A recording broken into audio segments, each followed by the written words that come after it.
really excited to kick things off because I think that Togekiss and Amoonguss for Santino and Julian, respectively, are going to be so important. But that's not what Santino's leading with. Santino's going to be leading with Incineroar and Togekiss, and Julian sends out Gyarados and Amoonguss. Just as you called, Rosemary, the Togekiss and the Amoonguss making an appearance on the field immediately. So I think this makes a lot of sense from both ends. Santino really has to respect the Gyarados Dynamax immediately on turn 1, and just potentially picking up a knockout onto the Colossal. Of course, the Gyarados, as you see here, has an Assault Vest as well, so if it is special Colossal, which most players opt for nowadays, then we'll actually be able to probably take a +2 Gmax Vocaloid. So Santino, going for a little bit more of a defensive lead here, gets the Intimidate immediately onto the opposing Gyarados as well, and Togekiss, often a very defensive Pokemon in a team composition like this, if it has something like a Yawn, you can go for maybe like a Fake Out onto Amoonguss and just Yawn the Gyarados. If you can check the Gyarados, then I think Colossal can really sweep through the rest of Julian's team. So exactly why Santino didn't just lead with the Colossal immediately, wants to try to disrupt Julian, get him to Dynamax earlier on, and then go from there. Yeah, going to be able to bring Gyarados back and bring out Incineroar just to continue that defensive lead, to kind of match that of Santino's. Getting another Intimidate off with the Incineroar that just came out onto the field. But Incineroar also goes for the Fake Out, which is going to block that Spore that Amoonguss was going for, as Togekiss goes for a Yawn into the Gyarados slot. I think that's a great play from both ends. Santino opting for just the safest play this turn. I think that's pretty much what we're expecting to see from him. And I actually really like Julian's decision to not just go for the Dynamax onto Gyarados and actually switch out. If you commit a Dynamax early on, then you're already intimidated. You're not even going to knock out the Incineroar. And because these players have access to each other's team sheets, let the Togekisses yawn. Togekiss going for a Follow Me, showing off another one of its supportive moves that it has in its kit, as Incineroar for Santino's team goes for the Flare Blitz into the Amoonguss, does a significant chunk of damage with that super effective attack, and now Incineroar can go for the Parting Shot. I think that Togekiss ended up being a pretty good target for that Parting Shot, no matter what. Yeah, absolutely. I mean, basically what Julian's vying for is to just get the free switch and back into Gyarados. He's been able to do a lot of damage while also not getting knocked out on any end, and, hasn't taken any yawns at this point either. So I think fantastic positioning from Julian's end to put himself in the same lead position, but this time around, you no longer have the Intimidate. There's the Love Berry on Togekiss, though, so not an item that we see that often on Togekiss. Very, very useful for this scenario specifically. However, this next turn, you can potentially just go for a Dynamax with the Gyarados, and the Amoonguss, of course, can redirect a Yawn away from the Togekiss. The most important thing for Julian was that he did not want the Gyarados to be intimidated or to get hit by a Yawn early on, so I really like how he's positioned himself into now getting Gyarados into a safer position, threatening the Incineroar with the knockout. You notice that the Gyarados, of course, is not intimidated as well, so with the Moxie ability, if it gets a knockout onto Incineroar, I mean, you can maybe just pick up knockouts after every turn. Santino is still looking to get his Colossal in safely, but pretty hard to do so, especially because this next turn is going to be super passive from his end. Yeah, I think that that's something that we kind of talked about, right? You're going to have to play a little bit defensively in order to posture to be able to bring that Colossal in for success. And especially if Julian's going to go on the offensive by Dynamaxing this Gyarados early on, then you have to stall out these turns of Dynamax so that you can use your Gigantamax successfully. So we will see Julian's Gyarados go for that Dynamax, and as we saw before, it's going to be trying to target down and get the knockout onto the Incineroar, but Togekiss tries to disrupt that with yet another Follow Me, that Lumberry coming in clutch, being able to allow that Togekiss to wake back up. So Max Geyser going to have to fire right into that Togekiss, does about half damage. One thing that's really interesting in this set is now Julian's actually set up the Rain. So if you try to self-activate the Colossal as Flare Blitz comes out here, presumably onto the Amoonguss, see if it's enough for a knockout. It hangs off! No, it's not! Oh, wow. The Rain allowing it to survive! Yeah, that was huge. So Amoonguss can go for a Spore again, and there's no Lumberry this time to be able to preserve that Togekiss. Yeah, that's a clutch survival there, because now Gyarados is free to just continue going for Max Geysers. You can even switch out the Amoonguss, which Julian's opting for here, to get recovery with Regenerator. So by bringing in the Incineroar, you also pressure with Fake Out the subsequent turn, and kind of a disastrous turn there with Amoonguss being able to hang on, because one Pokemon falling asleep and taking a guaranteed turn of sleep means, Santino really can't do anything other than pretty much give up a Pokemon this turn, maybe vie for some defensive switches. But, what makes this really tough now is the rain is up, so even if you want to activate the weakness policy on the Colossal, you'll have to do a lot of damage to yourself, which makes this really, really difficult. So, very clutch survival there on the Amoonguss last turn. Absolutely. Now that it's gone back into its Pokeball, that's the Regenerator effect being able to take its mark by giving Amoonguss just a little bit more health as Gyarados fires off into the target that it wanted to, Incineroar, now taking the knockout on Santino's side. Yeah, and here's the Moxie boost as well. So this is looking really, really scary, right? Because Santino, if you want to activate the Colossal, you have to have Colossal next to one of the Pokemon that can enable it, either in the Dragapult or the Urshifu. But Togekiss is asleep right now. That can't enable the Colossal. At best, they can maybe redirect an attack away from whatever comes in. It is going to be the Colossal, but this is just super, super tricky because one play you can make on Santino's end is maybe just go for a max guard with the Colossal and hope to, burn a turn of the Dynamax. Maybe Togekiss wakes up and gets the yawn off, or if you max guard this turn and Togekiss wakes up, you can redirect any damage away the subsequent turn. But of course, Julian can just get around that by targeting the Togekiss, which he's opting for, which I think is a smart play. Colossal is a lot less scarier when it doesn't actually have that weakness policy and Steam Engine enabled. So even if Colossal goes for the Gigantamax right now and targets the Gyarados, we've seen the Assault Vest on this Gyarados, so be able to survive and, won't be able to outspeed in subsequent turns. The Amoonguss switching here also allows you to redirect attacks away from the subsequent turn. Really no need for the Incineroar in this position other than to maybe fake out onto Togekiss, but by switching out Incineroar, you conserve it for Intimidate later on in this match. Well, let's see what Santino decides to do. You mentioned that there might be a possible max guard coming through if Santino thinks that Julian has targeted down this Colossal. So we do see the Gigantamax come through on Santino's end. And it is going to be a max guard. So was predicting that Julian was going to go after that Colossal, but Julian reads it like a book, goes for the max airstream into that sleeping Togekiss to be able to secure a knockout. Yeah, Julian's played so well with Gyarados in this game. By switching in the Amoonguss as well, now even if Santi has a Dragapult or the Urshifu in the back, which she certainly has, Dragapult can enable the weakness policy. The Urshifu won't even be able to because the Amoonguss can just Rage Powder away. And the thing here is, regardless of if you activate the weakness policy or not, all you have to do on Julian's end is just go for a Rage Powder and Max Geyser into the, or Waterfall at this point, into the Colossal. So there's really pretty much no way around this, especially because it's the Urshifu in the back, so you can't even activate that weakness policy. So, great decision to bring out the Amoonguss right now. You know that the Colossal's already taken a Protect last turn as well, so Rage Powder Waterfall here is super, super safe, and I think Julian just positioned himself so fantastically with Gyarados in this set. Ooh, tried for the second max guard, doesn't get it though, so this Waterfall is going to be able to dish out a huge amount of damage with a double Moxie boost as well. That's going to be a one-hit knockout for this Gyarados. It is, yeah. I think Santino going for that double protect, which I think is a great play on his end. If you can get it, maybe you can knock out the Amoonguss at least, and then there's no redirection, so the subsequent turn, maybe you can self-Aqua Jet. But, I mean, the main thing here is that Santino just wasn't able to do any damage. Colossal was never enabled throughout the course of this set. We'll see the Urshifu go for a Surging Strikes. Rain is up, so, with the triple core here, we'll be able to pick up the knockout, but it's, 3v1 at this point. And the main thing is that Santino just didn't get anything out of the Colossal. His team is entirely revolved around Colossal, basically. You pretty much put all your eggs in the basket. It's all about enabling it. And I liked Santino's lead a lot here in this game. I think Julian was just kind of one step ahead by switching out the Gyarados immediately. Santino was probably trying to bait the Gyarados into going for a Dynamax on turn 1, but Julian kind of reads into that and positions himself perfectly with the Gyarados. Of course, that clutch survival on the Amoonguss as well. Wow, well, you saw the yawn come through from the Togekiss on Santino's end right into the Gyarados slot, so switching it out was the perfect play. That way you were able to use the parting shot to kind of go through and just make sure that none of your Pokemon were going to be put to sleep.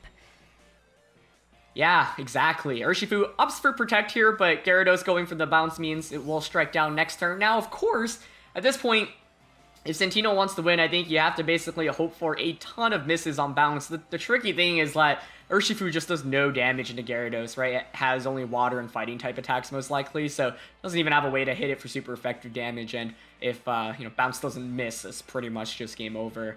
Julian hasn't even revealed his last Pokemon, and bounce is going to connect here as well.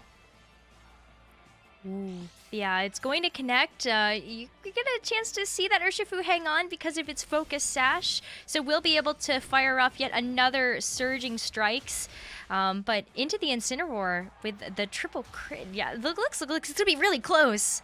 It is, yeah. And you know, this is actually an important damage calculation for both players to learn as well, right? So that's why you never really want to give up if you already feel like the game has lost and you don't have any new information to reveal. Of course, both players know each other's moves, but just knowing, you know, how much you do in a scenario like that can be valuable going into the next game. So, you know, I think Julian's pretty much all but wrapped up this game. But also important, you know, by picking up that knockout, Santino is able to see that Julian does have the Urshifu as the last Pokemon. And, you know, it's time to go back to the drawing board. I think Santino's team definitely has a chance to win here, but it's all about beating this Gyarados and Amoonguss lead, which I think was really smart, covered so many different options.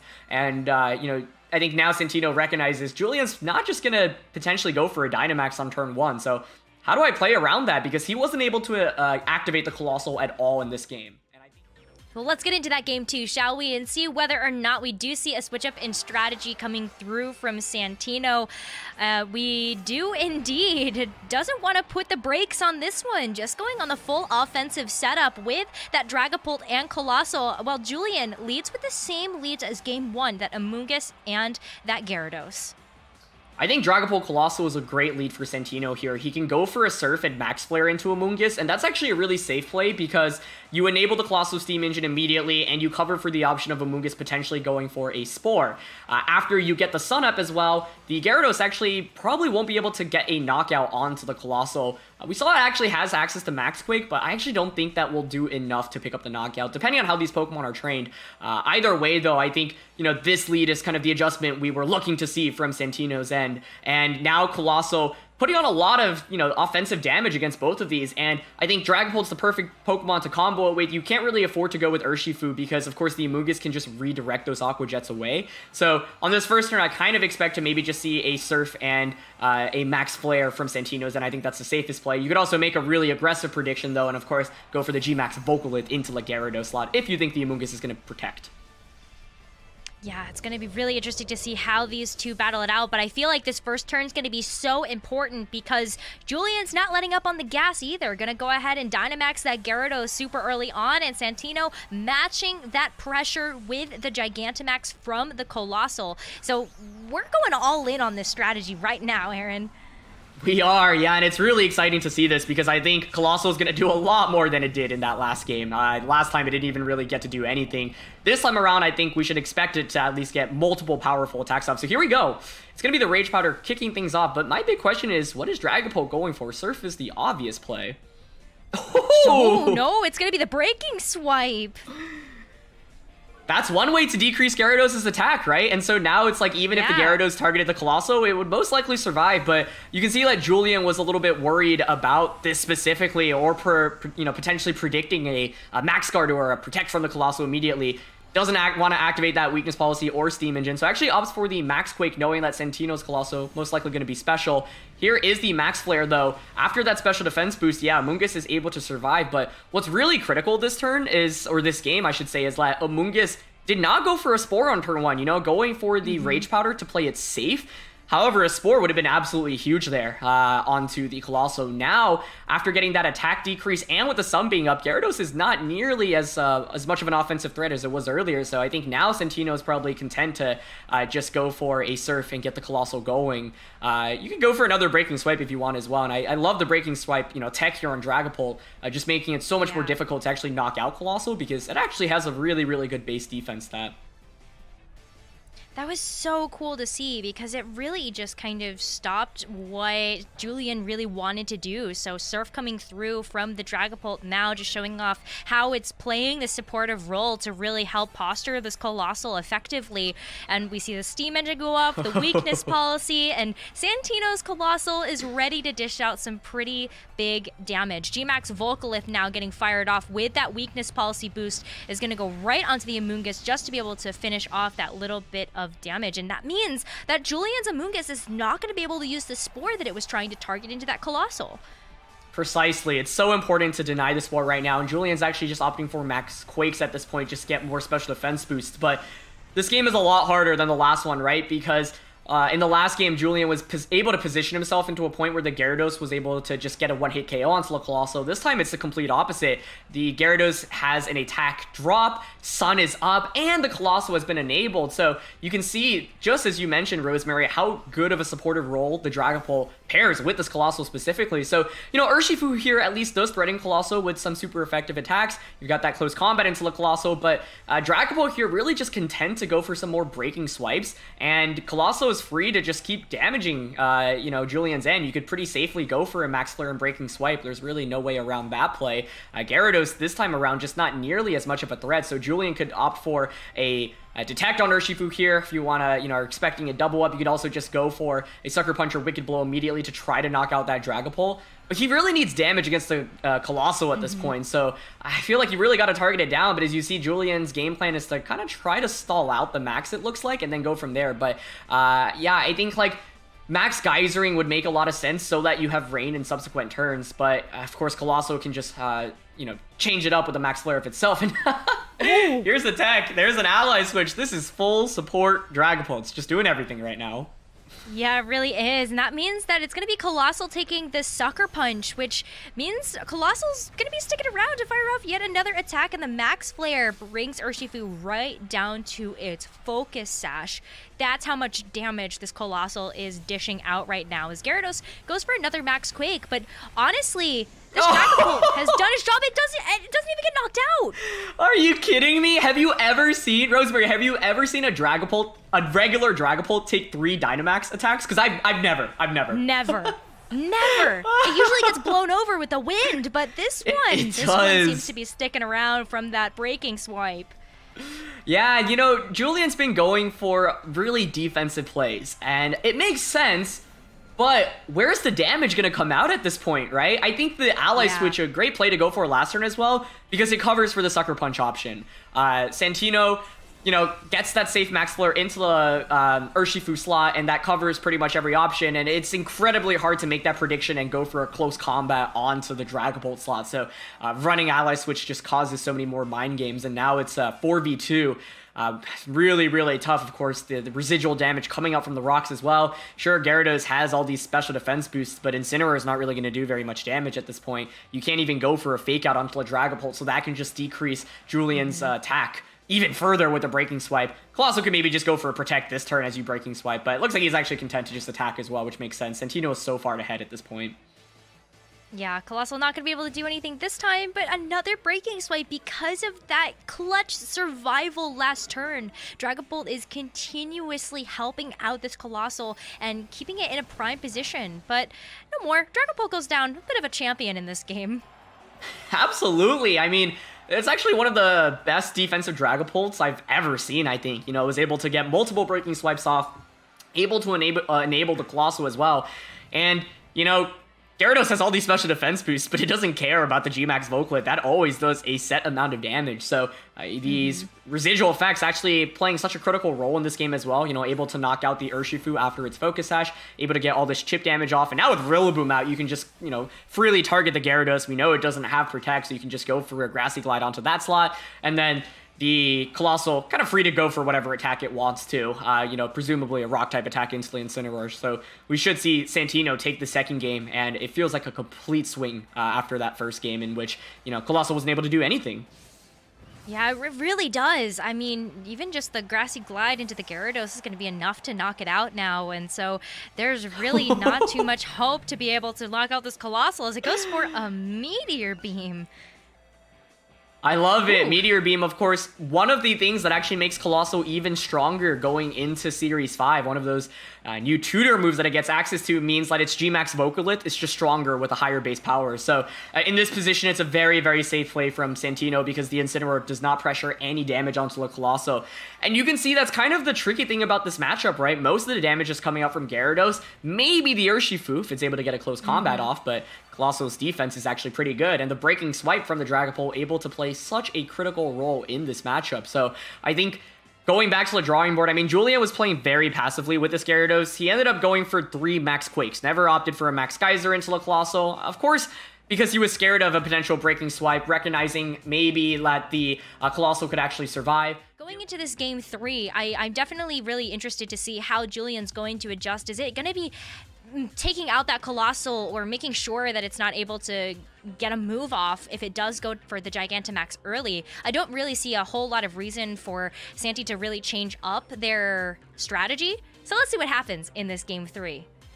Yeah, I'm super, super excited, and I think great point, recognizing and showing that Colossal, it takes a lot of super effective damage from water and ground type attacks. Julian has both of those, but just adding Breaking Swipe to the equation makes it a lot tougher. You get that attack drop immediately, and Colossal will probably survive. So we are in the exact same position as we were in the last game. I'm not too surprised to see this because I think Julian's pretty much forced to bring the same 4 Pokemon every time. So this time around, I think considering a Spore on turn 1 immediately could be a really interesting decision. Because, yeah, if you put the Colossal to sleep, then, it's a lot less threatening than previously. Of course, Santino here could just go for Surf this time around instead of going for the, instead of going for the Breaking Swipe. But, of course, if you go for that Surf and Julian calls it correctly and actually just Max Quakes or Max Geyser into the Colossal, will be taking a lot of damage. So, I think, same Pokemon like we expected to see, but I think we're going to see this first turn play out very differently. And that's going to be a huge difference maker in terms of, I think, who's going to take this game is who calls this correctly. We already got a chance to see what Julian's going to try to go for, which is try to take out this Dragapult, go for the Max Quake, and see if you can try to buff up these special defenses before this Colossal gets a chance to fire off. But what is this Dragapult going to do? I think that's the big question that needs to be answered in this first turn. Yeah, so let's see. Last time it was Breaking Swipe, but maybe Santi recognizes, hey, Amoonguss is a threat, just goes for Surf and something like a Max Flare Vocalid this time around. So what's it going to be? It's going to be the Surf! Surf? Oh! Wow. That's going to be huge, especially because you see the Steam Engine get activated once again, as well as the Weakness Policy. But now, what's the follow-up?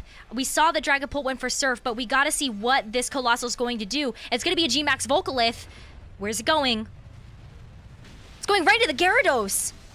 Ooh, it hangs on. That's a lot of damage. Yeah, it does. It is able to hang on, with that Assault Vest, but that's a ton of damage to kick off the game. However, we saw that Julian actually opted to go for the Max Quake here into the Dragapult slot, so you get that special defense boost.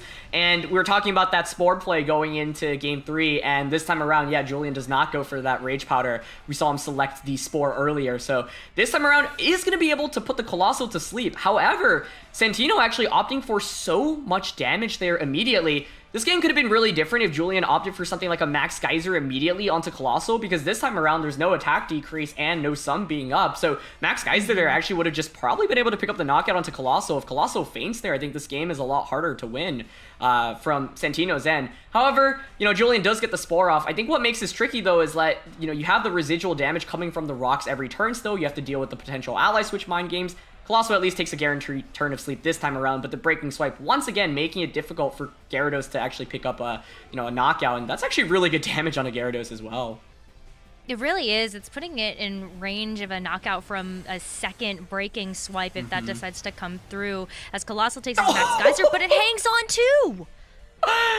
Oh my goodness, this is just how good Breaking Swipe is, right? I mean, Colossal's defense, once again, actually very, very good. And we actually get to see the Pollen Puff tech here on the Amoonguss, which is really cool, of course, being able to heal the Gyarados up. So effectively starts the turn with around as much HP as it ends the turn with as much HP as it started with. But once again, the rocks damage are kicking off. Amoonguss won't be able to heal unless it switches out. I think Dragapult here probably content to just keep clicking Breaking Swipe.